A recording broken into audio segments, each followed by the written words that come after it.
As sustainability becomes an increasing issue for developed and developing countries, there's a growing focus on technology to provide a solution.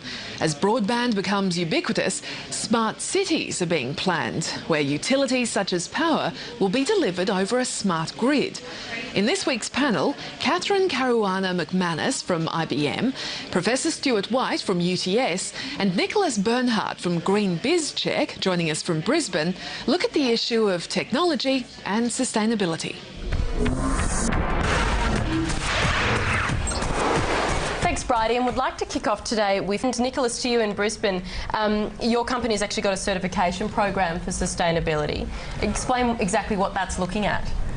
Yep, well, GreenBizCheck has developed one of the most comprehensive online environmental certification standards for businesses.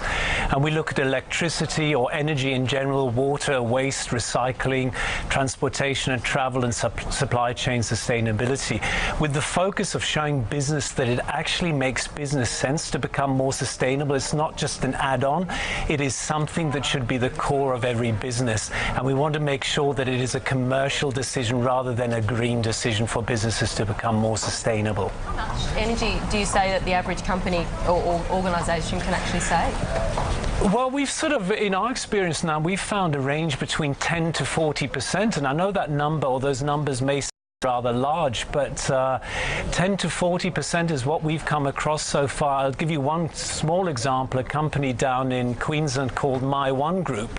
They already lived and breathed sustainability. They went through our online assessment and then managed still to save 10% of their electricity. So that was quite a considerable result, considering that they were already in the space and they were doing virtually everything that they could already, according to them. Are there particular areas you'd like to see the government focus on, or have you got a kind of a wish list or recommendations? Well, obviously, governments to take action would be my first sort of item on the wish list. But I think governments don't really want to take... A lot of people see sustainability is something unpopular still, and that's the sort of mindset that we need to change. And I think it needs to come from business, because governments don't normally sort of proactively go out there and do it. I think business needs to drive this, and business needs to realize that actually by being sustainable, it is going to improve a business's bottom line, and it is going to be good for the company to sort of, in the marketplace as well, to be seen as doing the right thing as well. Just finally to you to finish off, is there something that's really key to turning around the sentiment, which you obviously feel is still a bit of a handbrake? Yes, look, I think businesses, and this is where these discussions really help, I think businesses, the more they hear that it actually makes sense to be more sustainable, that is going to be the driver. It's got to sort of come from business to say, okay, if we do adopt more sustainable practices, what will that mean for the business itself? Okay, we're going to use resources more efficiently, which at the end of the day will mean that their bottom line is improved. So it's going to be a commercial decision rather than something that is dictated from say, a government or a regulator.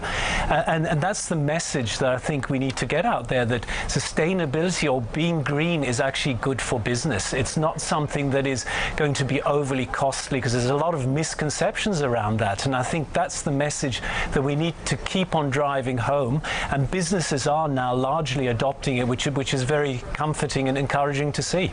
Nicholas Bernhardt from GreenBizCheck, thank you very much for your time.